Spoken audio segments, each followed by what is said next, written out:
Hello everyone, welcome to our channel. आज हम solid waste management के बारे में देखेंगे, क्योंकि आप सभी जानते हो कि अभी बीपीएससी की सॉलिड वेस्ट मैनेजमेंट ऑफिसर की पोस्ट आई है और इसके लिए जो सेकंड पेपर है उसमें सिलेबस की वीडियो हमने पहले ही दे दी थी, क्या क्या चीज़ें हमें पढ़नी है।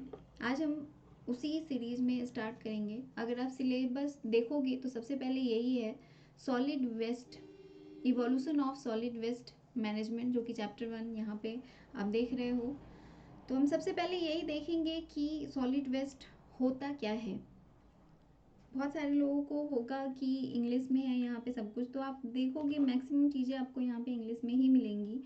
मैंने बहुत कोशिश की कि इसके बहुत सारी चीज़ें आपको हिंदी में प्रोवाइड की जाएं, पर क्योंकि ये इंजीनियरिंग का पार्ट है, अगर देखोगे तो इन्वायरमेंटल साइंस या इन्वायरमेंटल इंजीनियरिंग के कोर्स में ये सारी चीज़ें दी हुई हैं, तो इसलिए इसका हिंदी में मिल पाना काफ़ी डिफ़िकल्ट है। बट आई होप कि मैं आपको समझाऊंगी तो सारी चीज़ें आपको समझ में आ जाएंगी। आप हिंदी में नोट्स बना सकते हो अपना और फिर अच्छे तरीके से इसकी तैयारी कर सकते हो। तो सबसे पहले देखते हैं इंट्रोडक्शन। इंट्रोडक्शन में क्या है, solid waste comprises all waste arising from human and animal activities that are normally solid and that are discarded as useless or unwanted। मतलब सॉलिड वेस्ट को यहाँ पे डिफाइन किया गया है, इसकी परिभाषा क्या है, तो वैसे सारे वेस्ट जो ह्यूमन या एनिमल एक्टिविटीज़ से बनते हैं और जनरली वो सॉलिड हैं, जो यूजलेस हो चुके हैं, जिनका अब हम इस्तेमाल नहीं करते हैं, या अनवांटेड हैं, जो बेकार हो चुके हैं, उन सभी चीज़ों को जब हम बाहर फेंक देते हैं तो उसे हम कहते हैं सॉलिड वेस्ट। इसमें दिया हुआ है, it includes heterogeneous material such that those come from urban community and homogeneous material such that come from the agricultural, industrial and mineral communities। अब यहाँ पे आपको ध्यान देने वाली कौन सी बातें हो गई, तो इसमें आता है सॉलिड वेस्ट के अंदर हेट्रोजिनस मटेरियल। हेट्रोजिनस मटेरियल कहने का मतलब होता है वैसे मटेरियल जिसमें अलग अलग टाइप के सब्सटेंस हों। जैसे अगर कचरा में ही आप देखोगे तो प्लास्टिक होता है, पेपर होता है, बोतल हो गया, या ग्लास, शीशा जिसे हम कहते हैं, तो वो सभी अलग अलग टाइप के होते हैं। ऐसा नहीं होता है कि जो कचरा हम फेंक रहे हैं उसमें एक ही टाइप का कचरा हो। तो अगर एक टाइप का कचरा हो तो उसे हम कहते हैं होमोजेनस, ओके। और अगर जब अलग अलग टाइप का हो तो उसे हम कहते हैं हेट्रोजिनस मटेरियल। तो यहाँ पे आप देख रहे हो जो अर्बन कम्युनिटी, अर्बन कहने का मतलब है जो शहरी एरिया है, शहरी क्षेत्र से जो भी सॉलिड वेस्ट निकलता है वो किस तरह का होता है, तो हेट्रोजिनस टाइप का होता है। तो यहाँ पे एक क्वेश्चन ये बन सकता है कि अर्बन एरिया में जो सॉलिड वेस्ट बनता है उसका नेचर किस तरह का होता है या किस तरह का मटेरियल उसमें रहता है, तो वो हेट्रोजिनस। दूसरा क्वेश्चन ये बन सकता है कि एग्रीकल्चरल एरिया से जो निकलता है या इंडस्ट्रियल या मिनरल कम्युनिटी के जो मटेरियल्स होते हैं वो किस तरह के होते हैं, तो वो होमोजेनियस। अब एग्रीकल्चर में देखोगे तो जो घास या जो भी एग्रीकल्चर से वेस्ट अगर देखोगे तो वो ऑलमोस्ट एक ही टाइप के होते हैं। अगर एनिमल के बारे में देखोगे तो सिर्फ डंग होगा, ठीक है, तो वो सारे के सारे बायोडिग्रेडेबल होंगे और सेम टाइप के होंगे, तो इसे हम कहते हैं होमोजेनस। इंडस्ट्रीज में भी अलग अलग टाइप की, जहाँ पे इंडस्ट्री होगी उस इंडस्ट्री का सेम टाइप का कचरा होगा, ठीक है। और मिनरल्स में भी तो आपको पता है। अब पहला आपने देखा होगा सिलेबस में, सॉलिड वेस्ट एक कॉन्सिक्वेंस ऑफ लाइफ। अब लाइफ में सॉलिड वेस्ट किस तरह से डेवलप हुआ, कहाँ कहाँ से आया और कैसे हमें इससे इसके निस्तारण के बारे में देखना है। तो सॉलिड वेस्ट में देख लो, यहाँ पे दिया हुआ है, in early time there is not any problem. आप सब भी जानते हो कि एंशियंट टाइम में ना ही अर्बन एरिया होता था, ना ही कुछ ऐसा, लोग जंगलों में रहते थे, फल मूल खाते थे, ना ही इतना डेवलपमेंट हुआ था।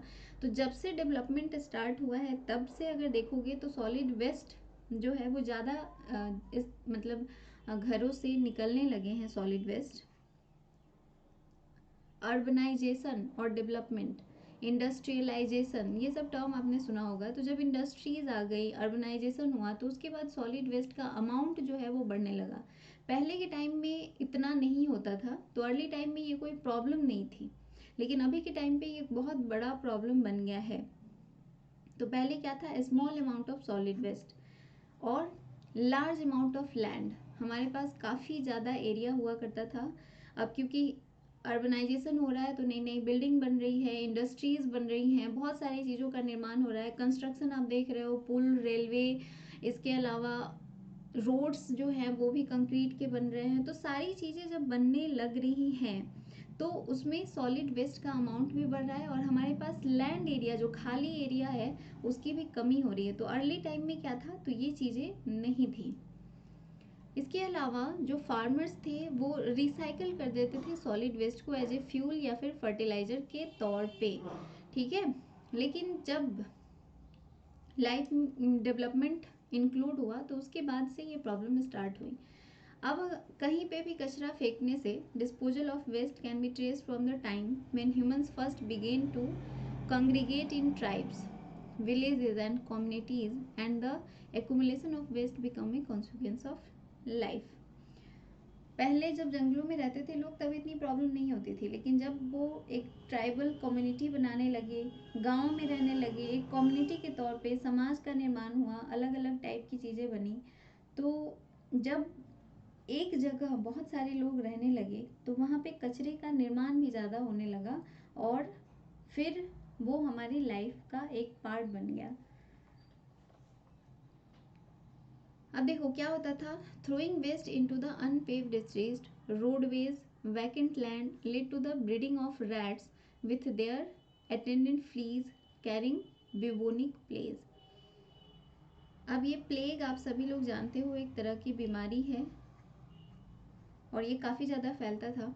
क्यों फैलता था या क्यों ये बीमारी ज़्यादा होती थी, तो इसका सिंपल सा रीज़न है कि जो भी कचरा निकलता था उसे हम ऐसे ही गली में फेंक देते थे, रोड पे फेंक देते थे, या हमारे आसपास अगल बगल में जो भी वैकेंट एरिया है वहाँ पे हम इन चीज़ों को फेंक देते हैं।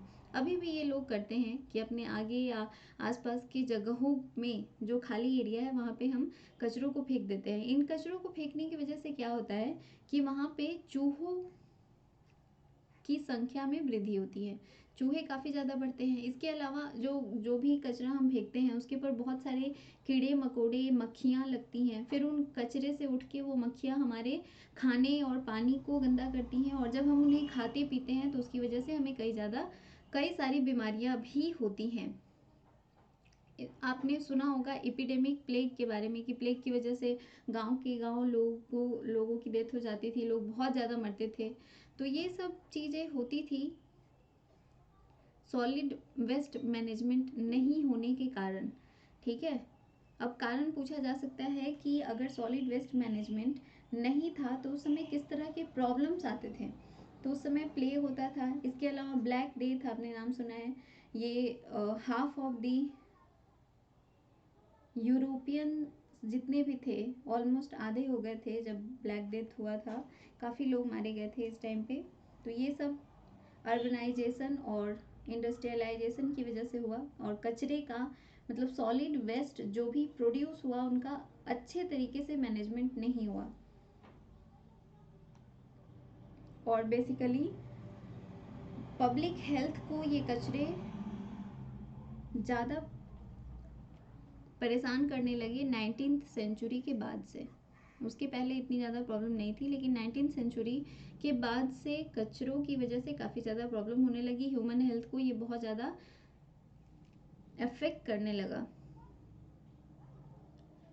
Food waste had to be collected and disposed of in a sanitary manner to control rodents and flies, the vector of disease. अब देखो यहाँ पे एक पॉइंट है कि जो भी फूड वेस्ट होता है, खाना जो बच गया वो सब हम ऐसे ही फेंक देते हैं अपने आसपास, तो उस जगह पे रोडेंट्स का मतलब है कि बहुत सारे कीड़े और फ्लाइज मतलब मक्खियाँ उसके ऊपर लगती हैं जो बहुत सारे बीमारियों की वेक्टर है, मतलब उन्हें कैरी करती हैं। जैसे आपने सुना होगा मलेरिया, मलेरिया भी मादा एनोफ्लीज मच्छर के काटने से होता है और ये मच्छर भी गंदे पानी के ऊपर ही डेवलप करता है। इसके अलावा स्लीपिंग सिकनेस एक बीमारी है जो कि सीसी फ्लाई की वजह से होती है, जो हाउस फ्लाई होता है घर में जो मक्खियाँ आती हैं, उन मक्खियों की वजह से बहुत सारी बीमारियाँ होती हैं। तो ये सब वेक्टर्स होते हैं कि अगर हम वेस्ट फूड मटेरियल्स को ऐसे ही ओपन में फेंक देते हैं तो The relationship between public health and the improper storage, collection and disposal of solid waste is quite clear. I think अब clear हो गया होगा कि public health और improper storage, collection या disposal अगर हम solid waste का करते हैं तो उसका क्या impact पड़ता है public health के ऊपर. ठीक है, चलो फिर आगे बढ़ते हैं. इसमें आगे देखोगे तो यहाँ पे दिया हुआ है public health authorities have shown that rats, flies and other disease vectors breed in open dumps as well as in poorly constructed or poorly maintained housing, in food storage facilities and other places where food and environment are available for rats and the insect associated with them. Liquid from dumps and poorly engineered landfills has contaminated surface water and groundwater. ये मैं आपको simply समझा देती हूँ कि ये क्या यहाँ पे बताया गया है. ये है कि पब्लिक हेल्थ यानी कि इंसान जो है उसके हेल्थ को सबसे ज़्यादा इफेक्ट करने लगे कौन से, जो रैट्स, चूहे हैं. चूहे आप जानते हो कि जहाँ कहीं भी हमारा अनाज रखा हुआ रहता है उसको काफ़ी ज़्यादा नुकसान पहुँचाते हैं. इसके अलावा फ्लाइज यानी कि जो मक्खियाँ हैं वो भी काफ़ी ज़्यादा डिजीज़ को कैरी करती हैं अपने साथ. मलेरिया, प्लेग, डेंगू इन सभी को फैलाती हैं. ये सभी ग्रो करते हैं जब हम ओपन एरिया में कचरे को फेंकते हैं. तो इन कचरे के ऊपर ये काफ़ी ज़्यादा अपनी संख्या में वृद्धि करती हैं और फिर वो हमारे खाने को, हमारे जो पीने के पानी है उन सभी को बर्बाद करती हैं या यूँ कहो कि उन्हें पॉल्यूट करती हैं. और जब हम उन्हें उन पॉल्यूटेड वाटर को पीते हैं तो उसकी वजह से भी बहुत ज़्यादा बीमारी होती है. टाइफाइड, चिकनगुनिया या और भी बहुत इस तरह की बीमारियां हैं वो सब इसी की वजह से होता है. इसके अलावा जो लिक्विड कचरा हम फेंकते हैं वो क्या होता है कि सरफेस पे अगर हम इस पे फेंकते हैं तो इसके नीचे ये रिस्क के जाता है ग्राउंड वाटर के अंदर. और ये जो ग्राउंड वाटर है इसको भी ये पॉइजनस बनाता है, कॉन्टामिनेटेड करता है यानी कि इसको ख़राब कर देता है. तो ग्राउंड वाटर भी इसकी वजह से ख़राब होता है और इस प्रोसेस को हम कहते हैं लीचिंग. यहाँ पे आप देख रहे हो the liquid leached from waste dump में कॉन्टेंस, क्या क्या उसमें रहता है, लीचिंग कहते हैं इस प्रोसेस को. जब सरफेस का जो भी मटेरियल है वो धीरे धीरे रिश्ते रिश्ते रिश्ते ग्राउंड वाटर तक पहुंचता है तो इस प्रोसेस को कहते हैं लीचिंग. और कौन कौन से सब्सटेंस जो है वो इस तरह से रिस्क के नीचे जाते हैं तो वो हैं कॉपर, आर्सेनिक, कैडमियम. इसके अलावा अनवांटेड साल्ट भी हैं जैसे कैल्शियम और मैग्नीशियम. ये सभी नाम आपको याद रखने हैं, इंपॉर्टेंट हैं. ये पूछ सकता है एग्जाम में, क्वेश्चन आ सकता है यहाँ से कि जो लीस्ट सब्सटेंस होते हैं लिक्विड वेस्ट के उसमें कौन कौन से टॉक्सिक एलिमेंट्स होते हैं. तो ये हो गया copper, arsenic, cadmium, calcium and magnesium.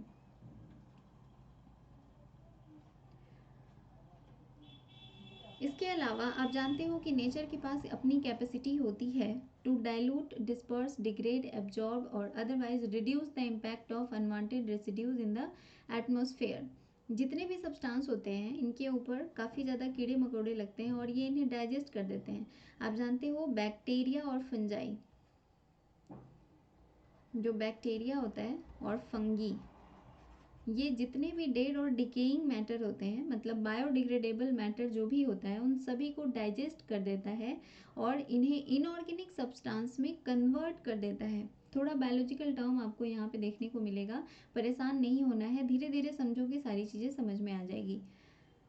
तो नेचर के पास कैपेसिटी होती है इनको डाइल्यूट करने का, डिस्पर्स करने का, डिग्रेडेट करने का या एब्जॉर्ब करने का या फिर इनके असर को कम करने का, इनका जो इम्पैक्ट होगा उन्हें कम करने का एनवायरनमेंट के ऊपर.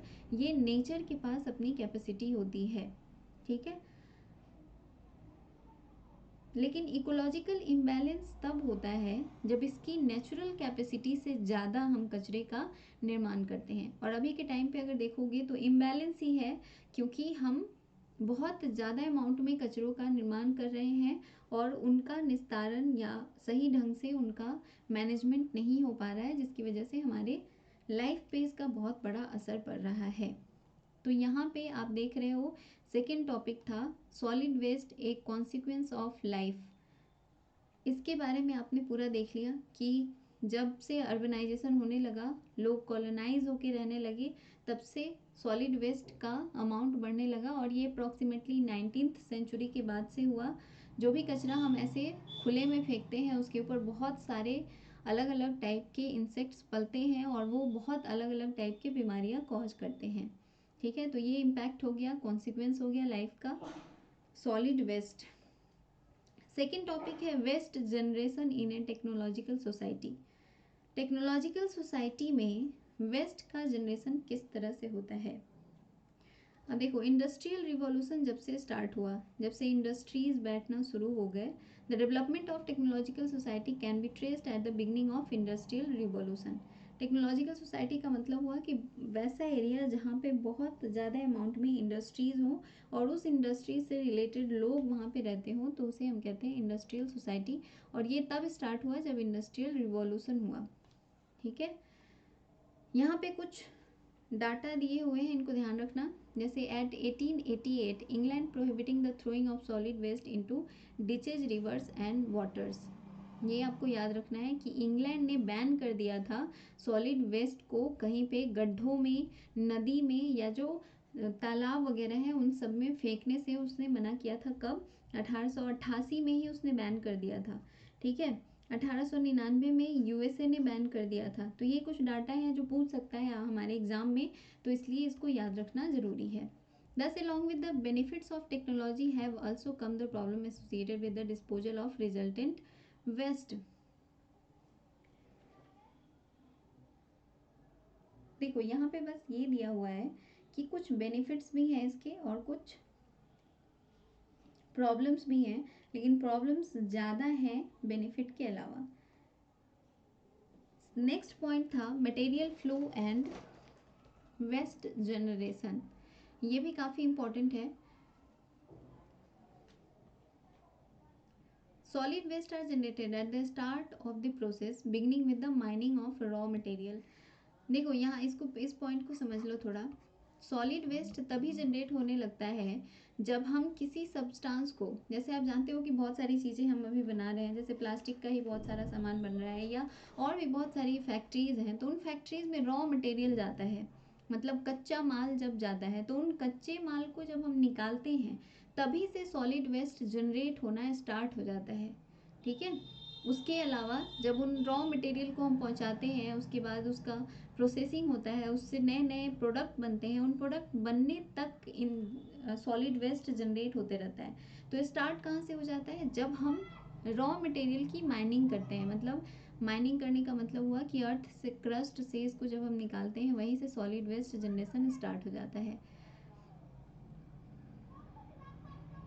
नेक्स्ट पॉइंट है solid waste are generated at every step in the process as raw materials are converted to goods for consumption. अब जब तक इस रॉ मटेरियल से वैसा सब्सटेंस जिसे हम यूज करते हैं तब तक बनाते रहते हैं, तो इसमें जितने भी स्टेप्स होते हैं उन सभी स्टेप्स में कुछ ना कुछ सॉलिड वेस्ट जनरेट होता है। ठीक है, तो टेक्नोलॉजिकल सोसाइटी में वेस्ट जनरेशन कैसे कैसे होता है? जब हम रॉ मटेरियल की माइनिंग करते हैं उस वक्त भी कुछ सॉलिड वेस्ट जनरेट होता है, और इसके अलावा जब तक गुड्स कंजप्शन के लिए ना बना लें, मतलब यूज के लिए जब तक हम सामान नहीं तैयार करते हैं, तो उस सारे प्रोसेस में स्टेप बाय स्टेप जो प्रोसेस होता है उसमें भी सॉलिड वेस्ट जनरेट होते रहता है। नेक्स्ट पॉइंट है the best way to reduce the amount of solid waste that must be disposed. पहला क्या है? Reduce the consumption of raw material. Raw material के कंजप्शन को अगर हम कम कर देते हैं तो सॉलिड वेस्ट कम जनरेट होगा, लेकिन ऐसा अभी के टाइम पे करना पॉसिबल नहीं है कि हम रॉ मटेरियल के कंजप्शन को कम कर दें, क्योंकि गुड्स का डिमांड काफ़ी ज़्यादा है। जो हमें कंजप्शन के लिए चीज़ें चाहिए उसकी डिमांड ज़्यादा है, तो जब डिमांड बढ़ेगी तो रॉ मटेरियल्स के कंजप्शन का भी डिमांड बढ़ेगा और हम उसे माइन करके निकालेंगे। तो अगर हम इसे कम कर देते हैं तो सॉलिड वेस्ट थोड़ा कम जनरेट होगा। दूसरा है increase the rate of recovery and re use of waste material. मतलब जो हमने वेस्ट जनरेट किया है उसका अगर हम मैक्सिमम पार्ट उसका यूज कर लेते हैं, री यूज, फिर से उसे हम यूज कर लेते हैं, तो हो सकता है कि जो रेट है वेस्ट मटेरियल जनरेट होने का वो थोड़ा कम हो जाए।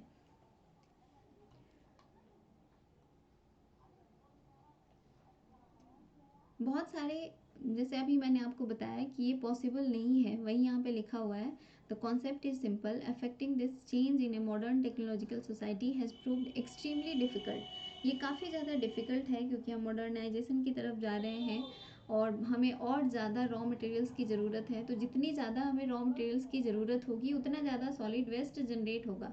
तो इसे कर पाना बहुत ज़्यादा डिफ़िकल्ट है कि हम रॉ मटेरियल के कंजप्शन को कम करें और सॉलिड वेस्ट जनरेशन को कम कर पाएँ। Unlike waterborne and air dispersed waste, solid waste will not go away. Solid waste जो है इनसे हम पूरी तरह से छुटकारा नहीं पा सकते हैं क्योंकि कुछ जो है वो वाटर बॉर्न है और कुछ एयर डिस्पर्स्ड वेस्ट हैं। मतलब ये हुआ कि मान लो अगर एग्रीकल्चर से ही समझते हैं हम, एग्रीकल्चर में आप बहुत सारी चीज़ें, जैसे सिंपली अगर गेहूं का एग्जांपल लो तो गेहूं का आप सभी को पता है कि कैसे हम उसको खेत से निकाल के लाते हैं। तो उसका जो वेस्ट निकलता है वो एयर के थ्रू काफ़ी दूर तक फैलता भी है। इसके अलावा खेतों में जब हम जो चीज़ें बची हुई होती हैं उसमें बहुत सारे लोग उसको जला देते हैं ताकि वो राख के फॉर्म में कन्वर्ट हो जाए, तो वो एयर में डिस्पर्स्ड होता है। ठीक है, तो ये सब प्रोसेस होते हैं। तो जब तक ये सारी चीज़ें होंगी तब तक हम सॉलिड वेस्ट से छुटकारा नहीं पा सकते हैं। या सिंपली आप देखते भी होंगे कि पेपर हो गया, प्लास्टिक हो गया, इन सब ये सारे कचरे जो बाहर निकलते हैं इन सबको सिंपली लोग जला देते हैं। तो जलाने का मतलब ये नहीं है कि वो सॉलिड वेस्ट कम्प्लीटली ख़त्म हो गए, वो कुछ इन्वायरमेंट में और कुछ राख के तौर पे मिट्टी में मिले हुए रहते हैं, तो वो भी वेस्ट ही है। ऐसा नहीं है कि वो यूज़फुल, बहुत ज़्यादा यूज़फुल सब्सटेंस हो गए।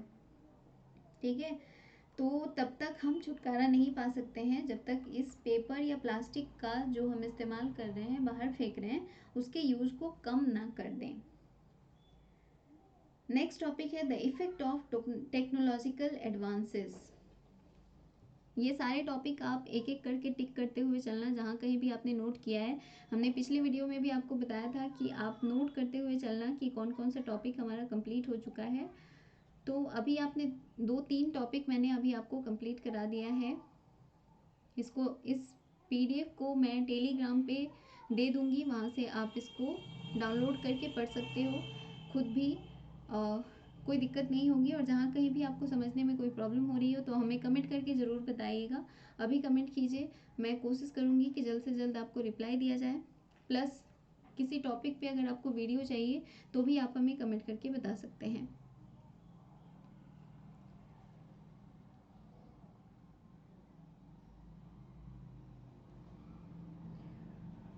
Effects of technological advances. जैसे जैसे टेक्नोलॉजी आगे बढ़ रही है वैसे वैसे उसका इफेक्ट क्या पड़ रहा है। तो आप देख रहे हो modern technological advances in the packaging of goods, a constantly changing set of parameters for the designer of solid waste facilities. जो भी पैकेजिंग होती है, जनरली आप देखते हो कि जितने भी फूड मटेरियल है उनकी पैकेजिंग प्लास्टिक बैग्स में की जाती है, और जब हम उनका कंजप्शन करते हैं तो उसके बाद उस प्लास्टिक बैग को थ्रो कर देते हैं, वो नदी नाले में जाके फंस जाती है और फिर वो काफ़ी प्रॉब्लमेटिक हो जाता है। यहाँ पे देख रहे हो increasing use of plastics and use of frozen foods reduces the quantities of food waste in the home but increases the quantities at agricultural processing plants। अब इसको समझ लो, भले ही हम सोच रहे हैं कि हम मार्केट से लाके सारी चीज़ें खा लेंगे, खेती नहीं करेंगे या कम करेंगे, तो खेती हम कम कर रहे हैं मान लो, या अगर हम घर पे खाना नहीं बना रहे हैं, घर पे खाना बनाने के बजाय हमने बाहर से खाना मंगा लिया है, तो क्या होता है कि घर पे तो खाना आपका बर्बाद नहीं हुआ, उसे हम नहीं फेंक रहे हैं बाहर, कम फूड वेस्ट हुआ, लेकिन जहाँ ये पैकेजिंग हो रही है उस पैकेजिंग वाली जगह पे बहुत ज़्यादा अमाउंट में, मतलब उससे कहीं ज़्यादा जो घर पे हम बनाते और जितना हम वेस्ट जनरेट करते उससे कई गुना ज़्यादा वेस्ट जनरेट होता है जब एग्रीकल्चरल प्रोसेसिंग प्लांट्स के अंदर उन फूड को तैयार किया जाता है, क्योंकि इसमें बहुत सारे प्लास्टिक, पेपर और भी बहुत तरह की चीज़ें वेस्ट के तौर पे निकलती हैं। इसके अलावा जब हम इन पैकेज्ड चीज़ों को खाते हैं तो उसके बाद इस प्लास्टिक को भी हम फेंकते हैं, तो यहाँ पे भी वेस्ट जनरेशन ज़्यादा होता है। यहाँ पे यही चीज़ आपको बताई गई है, the use of package meals result in almost no waste in the home except for the packaging material. तो घर पे तो इससे कोई भी हमें वेस्ट जनरेट नहीं होता है, सिर्फ पैकेजिंग मटेरियल जो है जिसमें खाना पैक करके आया हुआ रहता है, सिर्फ वही एक वेस्ट के तौर पे जनरेट होता है। लेकिन जो प्लांट्स हैं जहाँ पे ये फूड तैयार किए जा रहे हैं वहाँ पे ये बहुत ज़्यादा अमाउंट में होते हैं।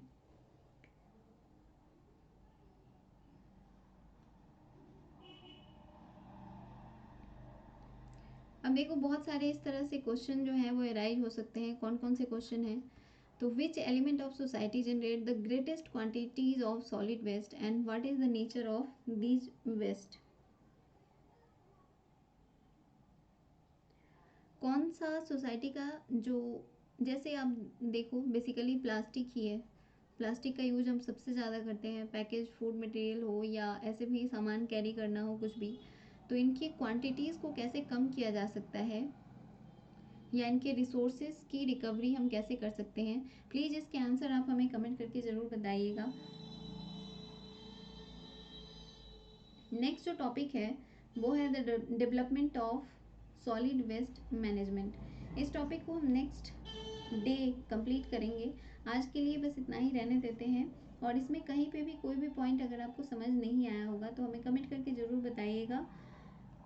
और साथ ही साथ आपको ये भी देखते हुए चलना है कि हमने कितना सिलेबस कवर किया है, क्योंकि सिलेबस में जो चीज़ें दी हुई हैं हमें बस उतना ही पढ़ना है और एग्ज़ाम क्लियर करना है, अच्छी तरीके से सारे क्वेश्चंस को करने हैं। तो इसका PDF हम आपको टेलीग्राम पे प्रोवाइड कर देंगे, टेलीग्राम का लिंक दिया होगा डिस्क्रिप्शन में। इस चैनल को सब्सक्राइब कर लीजिए, और अगर आपको वीडियोस पसंद आती है तो लाइक ज़रूर करें, शेयर करें अपने दोस्तों के बीच। जो लोग भी तैयारी कर रहे हैं वो काफ़ी मन से करें और क्वालिफाई करें। Thank you.